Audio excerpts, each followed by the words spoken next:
वचन को लेकर आपके सामने हूँ। हम एक छोटी सी प्रार्थना करेंगे, उसके बाद वचन को शुरू करेंगे। अपनी अपनी आंखों को बंद करेंगे। पिता, हम धन्यवाद करते हैं और यीशु के नाम से प्रभु जी आपके पास आते हैं। पवित्र आत्मा, आज शाम आप हमारी मदद कीजिए वचन को सुनने में,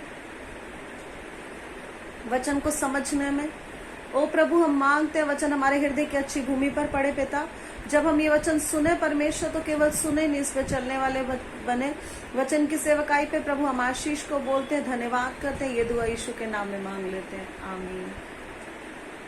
आज वचन जो हम मनन करने वाले हो, पहला कुरिन्थियों 2 अध्याय और उसका 9वां वचन। यहाँ इस तरह से लिखा है, जो बातें आंख ने नहीं देखी और कान ने नहीं सुनी और जो बातें मनुष्य के चित्त में नहीं चढ़ी, वे ही हैं जो परमेश्वर ने अपने प्रेम रखने वालों के लिए तैयार किए। आमीन, हालेलुया।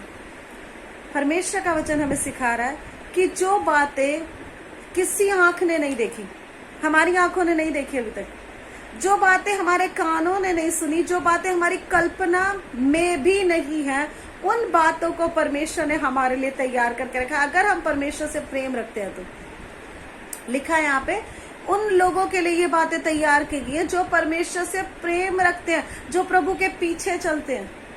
परमेश्वर से प्रेम रखना है क्या है प्रभु से प्रेम रखना? हम एक वचन पढ़ेंगे, यूहन्ना 14वां अध्याय और उसका 23वां वचन। यीशु ने उसको उत्तर दिया, यदि कोई मुझसे प्रेम रखेगा तो वह मेरे वचन को मानेगा और मेरा पिता उससे प्रेम रखेगा और हम उसके पास आएंगे और उसके साथ वास करेंगे।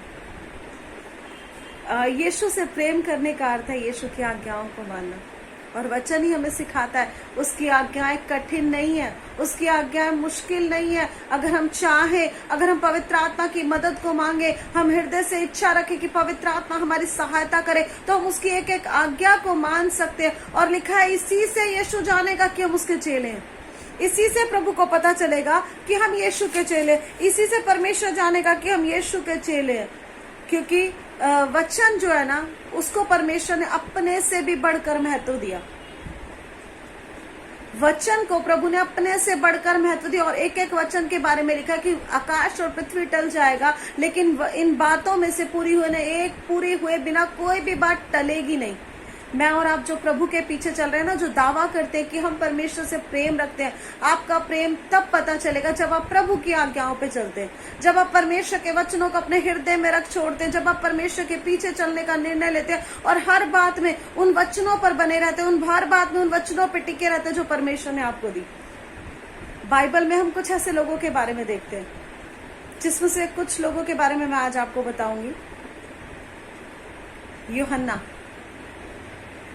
यूहन्ना के बारे में हम सब जानते हैं। यूहन्ना जो यीशु मसीह के चेलों में से एक थे, और प्रकाशित वाक्य जिन्होंने लिखा, जो अंत समय की भविष्यवाणी की पुस्तक कही जाती है, और उस पुस्तक में यूहन्ना ने कुछ इस तरह की बातें लिखी, और उन बातों से हम जान सकते हैं कि परमेश्वर से प्रेम रखने वालों के लिए, उसकी आज्ञाओं को मानने वालों के लिए, उसके पीछे चलने वालों के लिए कौन सी ऐसी बातें होंगी जो अब तक हमारी आंखों ने नहीं देखी।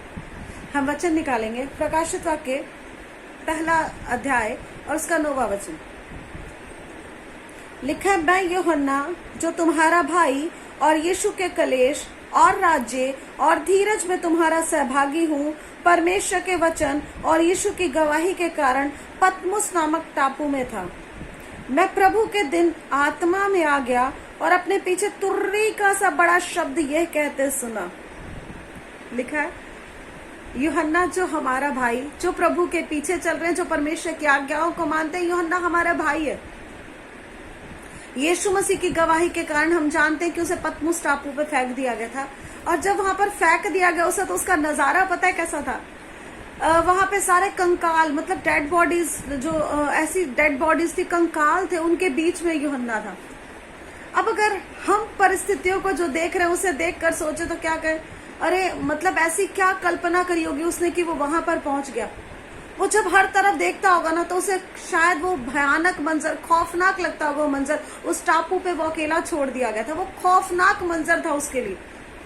लेकिन उस खौफनाक मंजर में ले जाने के पीछे परमेश्वर का एक उद्देश्य था, अपने प्रेम रखने वालों के लिए जो परमेश्वर से प्रेम रखते हैं ना। वचन में लिखा है यिर्मयाह 29:11 में, परमेश्वर यहोवा यूं कहता है, तेरे जीवन के विषय जो कल्पनाएं मैं बनाता हूँ उन्हें मैं जानता हूँ, उनमें से एक भी हानि के निवारण, सब की सब लाभ किए। अगर वो सब लाभ किए ना, तो परमेश्वर जिनसे प्रेम करता है, प्रभु के अजीजों, परमेश्वर आपको जहां कहीं भी क्यों ना ले जाए ना, हो सकता है वो मंजर आपके लिए भयानक हो, खौफनाक हो, डरावना हो, लेकिन वहां प्रभु कुछ करने जा रहा है। अब हम कहेंगे अकेला यूहन्ना पतमुस के टापू में, परमेश्वर वहां क्या करने जा रहा है? क्या बंद कमरे में प्रभु बात नहीं कर सकता था? क्या उसके घर में परमेश्वर बात नहीं कर सकता था? लेकिन प्रकाशित वाक्य की पुस्तक को जब आप अंत तक पढ़ेंगे ना, तो वो बातें घर पर हो नहीं सकती थी। प्रभु की योजना का भाग था उसका पतमुस टापू में जाना, जहां लोग सोचते थे वो मर जाएगा, उसे मरने के लिए छोड़ दिया गया था। वहां पर परमेश्वर के कुछ काम प्रकट हुए और वचन में इस तरह से लिखा है, मैं प्रभु के दिन, उस समय जो दिन परमेश्वर ने ठहराया था मुझे पतमुस टापू में पहुंचाने की योजना में, उस दिन मैं आत्मा में आ गया। मतलब मेरा शरीर वहीं पर पड़ा है, मैं वहीं पर हूं, लेकिन मैं आत्मा में आ गया, आत्मा में। और एक आवाज को सुन रहा हूं, और उस आवाज को सुनते ही क्या हुआ, हम 12वां वचन पढ़ेंगे, प्रकाशित वाक्य 1 अध्याय उसका 12वां वचन। तब मैंने उसे जो मुझसे बोल रहा था देखने के लिए अपना मुंह फेरा, और पीछे घूमकर मैंने सोने की 7 दीवटें देखी। उसके कानों ने परमेश्वर की आवाज को इस तरह से कभी नहीं सुना होगा, एक अलग अनुभव था, क्योंकि वो कह रहा है ये आवाज सुनते ही मैं आत्मा में आ गया। मैंने ऐसा नहीं कहा परमेश्वर की आवाज को उसने कभी नहीं सुना होगा, बहुत बार सुना होगा उसने। यीशु के साथ वो रहा 3.5 साल, और उसने यीशु को सेवकाई करते हुए देखा, पर इस तरह का अनुभव उसके पास नहीं था। ये पहला अनुभव था जो उसके कानों ने सुना नहीं, एक ऐसी आवाज जिसे सुनते ही वो आत्मा में आ गया, वो परिवर्तित हो गया, वो बदल गया। वो आवाज उसके कानों ने कभी नहीं सुनी थी। और ये परमेश्वर का वायदा है कि जो उससे प्रेम रखते हैं, जो उनके कानों ने नहीं सुनी, वो उनके लिए होने जा रही है। आप कहें आमीन, इसे रिसीव करें कि परमेश्वर इस वचन के द्वारा आपके जीवनों में उन कामों को करे। आगे लिखा है, जो मुझसे बोल रहा था मैंने उसे देखा, आंखों से देखा। हमने वचन में पढ़ा था, जो तेरी आंखों ने नहीं देखी, जो अभी तक तुम्हारी आंखों ने नहीं देखा, उन बातों को परमेश्वर तुम्हारे लिए करने जा रहा है। जो तुम्हारे कानों ने नहीं सुना, जो मनुष्य के चित्त में भी नहीं चढ़ा, उसकी कल्पना में कभी नहीं होगा कि वो इस तरह से ये स्वर्ग का दर्शन देखेगा। और जिसे वो देख रहा है उसके बारे में डिस्क्रिप्शन दे रहा है, उसके बारे में बता रहा है कि वो कैसा है, कौन है। इस तरह से लिखा है, और उन दीवटों के बीच में मनुष्य के पुत्र के सदृश एक पुरुष को देखा, जो पांवों तक का वस्त्र पहने और छाती पर सोने का पटुका बांधे हुए था। उसके सिर और बाल श्वेत ऊन वरन पाले के समान उज्जवल थे, और उसकी आंखें आग की ज्वाला के समान थी। उसके पांव उत्तम पीतल के समान थे, जो मानो भट्टी में तपाया गया हो, और उसका शब्द बहुत जल के शब्द के समान था। वह अपने दाहिने हाथ में 7 तारे लिए हुए था, और उसके मुख से तेज 2-धारी तलवार निकलती थी। उसका मुंह ऐसा प्रज्वलित था जैसे सूर्य कड़ी धूप में चमकता है। जब मैंने उसे देखा तो उसके पैरों पर मुर्दा सा गिर पड़ा। उसने मुझ पर अपना दाहिना हाथ रखकर कहा, मत डर, मैं प्रथम और अंतिम और जीवता हूँ। मैं मर गया था और अब मैं देख युगान युग जीवता हूँ, और मृत्यु और अधोलोक की कुंजियां मेरे ही पास हैं। कल्पना से बाहर है। वो जिसे देख रहा है, जिसके बारे में व्याख्या कर रहा है, वो है हमारे यीशु मसीह। उनका चेहरा कैसा था, वो कैसे दिखते थे, हम सब जानते हैं। जब यीशु मसीह, जो बाइबल को पढ़ने वाले वो ये जानते हैं, जब यीशु मसीह मुर्दों में से जी उठे तो क्या हुआ, चेलों को दिखाई दिए 40 दिन तक। जब उन्होंने 40 दिन तक यीशु को देखा ना, तो ऐसा यीशु का रूप किसी ने नहीं देखा। यूहन्ना उन व्यक्तियों में से था, पतरस, याकूब और यूहन्ना। ये लोग रूपांतरण के पहाड़ पे थे जिन्होंने यीशु को रूपांतरित होते हुए देखा था, लेकिन इन्होंने यीशु को इस तरह से नहीं देखा था। महिमा में देखा था परमेश्वर को, पर इस तरह से प्रभु को नहीं देखा था। प्रियो, परमेश्वर आपको वो दिखाने जा रहा है जो आपने अभी तक नहीं देखा। यूहन्ना के पास ऐसा अनुभव था जो उसकी कल्पनाओं में भी उसने सोचा नहीं था कि मैं यीशु को देखूंगा। लिखा है वो आत्मा में आ गया और यीशु का पूरा व्याख्या दे रहा है कि यीशु कैसा दिखता है, यीशु का कैसे दिखते हैं, यीशु के हाथ में क्या है, वो क्या कर रहे हैं, और दिखे ही नहीं। उसने यीशु की आवाज को सुना स्वर्ग में जाकर। स्वर्ग में है यूहन्ना, और वहां पर यीशु की आवाज को सुन रहा है और क्या कह रहा है, जो वो मुझसे बोल रहा था उसकी मैंने आवाज को सुना। और लिखा है यहाँ पर 17वें वचन में, जब मैंने उसे देखा तो उसके पैरों पर मुर्दा सा गिर पड़ा और उसने अपना दाहिना हाथ मुझ पर रखकर कहा। मतलब उस व्यक्ति में इतनी सामर्थ्य थी कि यूहन्ना उनके सामने मरे हुए व्यक्ति की तरह हो गया, डेड, जिसमें कोई जान नहीं है। लेकिन तभी परमेश्वर ने अपना हाथ रख दिया उस पर। ऑसम, हमारा परमेश्वर महान है, अद्भुत है, हटकर सब कुछ कर देने वाला परमेश्वर है। उसने क्या सोचा होगा, अब पतमुस टापू पे मेरा काम खत्म, मैं मर जाऊंगा।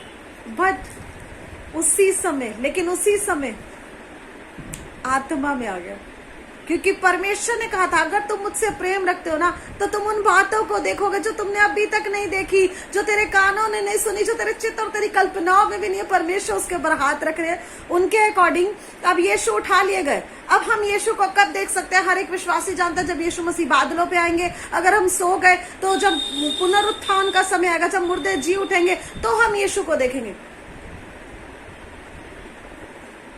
पर ऐसा नहीं सोचा था किसी ने, यूहन्ना ने ऐसा नहीं सोचा था कि मैं परमेश्वर को इस तरह से देखूंगा। और वो उसके ऊपर हाथ रख रहे हैं और पता है क्या कह रहे हैं? मत डर, मत डर।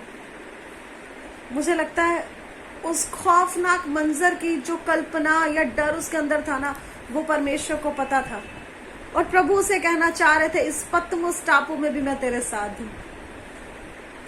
विश्वासियों, प्रभु के पीछे चलने वालों, परमेश्वर से प्रेम रखने वालों के लिए कहना चाहती हूँ, आप जहां भी कहीं क्यों ना हो, आपकी परिस्थितियां बिल्कुल उबड़ खाबड़ हो, समस्याओं से भरे हो, परेशानियों से भरे हो, रास्ते हो, लेकिन खुदा का आत्मा आपसे कहना चाह रहा है, मत डर, क्योंकि मैं तेरे साथ हूँ।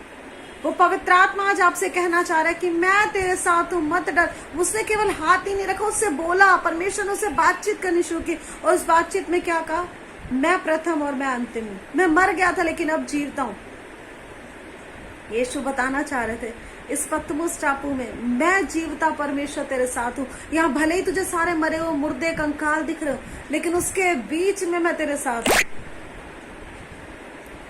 बहुत बार हम ऐसी चीजों को फेस करते हैं, हमारी लाइफ में ऐसी प्रॉब्लम्स आ जाती हैं जब हमें लग रहा होता है कि शायद कोई हमें समझ नहीं पा रहा, शायद कोई हमें समझ नहीं पा रहा। कई बार हम अपने अंदर अपने आप में भी ना शायद डेड फील करते हैं, अपनी फीलिंग्स को, अपने इमोशंस को, माइंड के थॉट्स को। लग रहा होता है हम चल रहे हैं लेकिन कुछ हो नहीं रहा।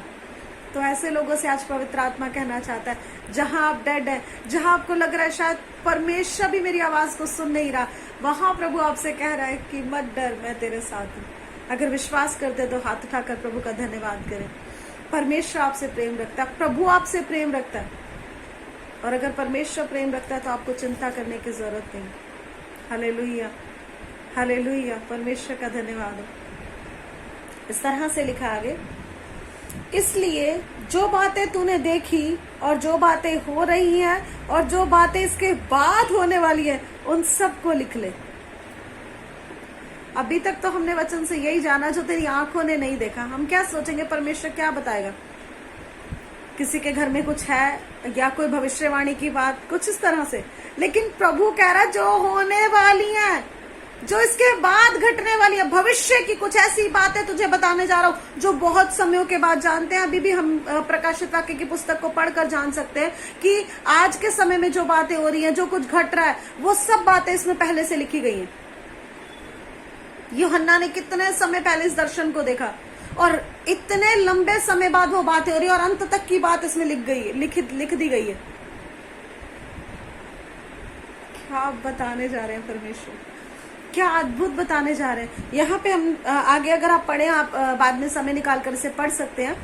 प्रकाशित वाक्य के पूरे पुस्तक में ये चीजें लिखी हुई है और प्रभु ने उसे बहुत सारी चीजें दिखाई। और हम चौथे अध्याय में जब आते हैं तो चौथे अध्याय में एक अद्भुत चीज जो यूहन्ना ने देखी, वहां आपका ध्यान आकर्षित करना चाहूंगी। यहाँ पर लिखा है 4:2 तुरंत मैं आत्मा में आ गया और क्या देखता हूँ कि एक सिंहासन स्वर्ग में रखा है और उस सिंहासन पर कोई बैठा है।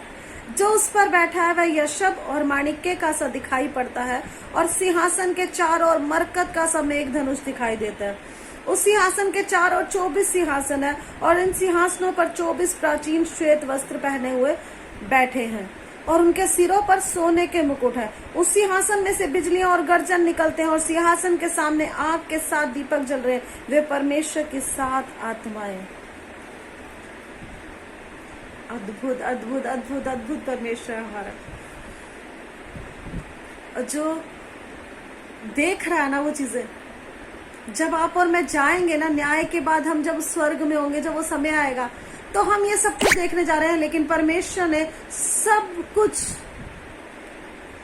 कुछ दिखा दिया, सब कुछ दिखा दिया उनको, सब कुछ एक एक चीज यूहन्ना को दिखा दी।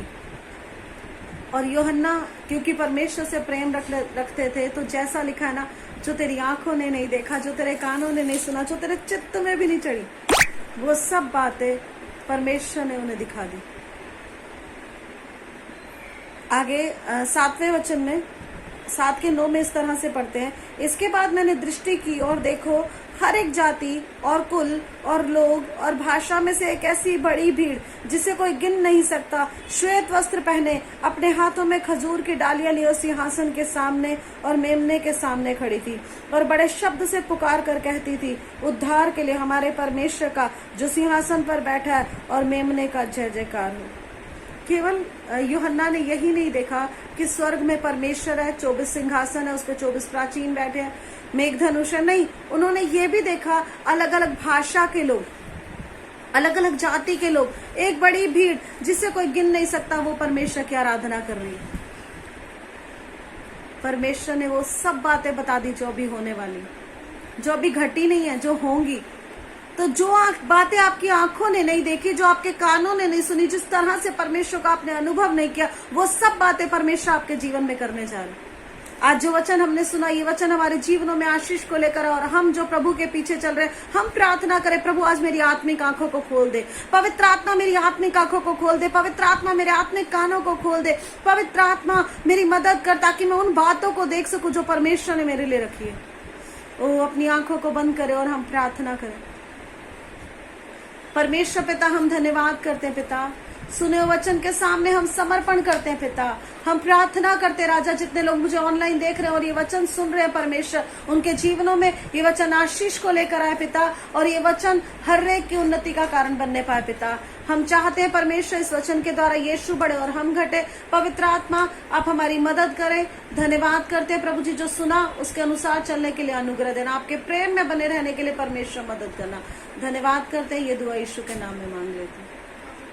प्रभु आप सभी को आशीष दे, आप सभी को जय मसीह।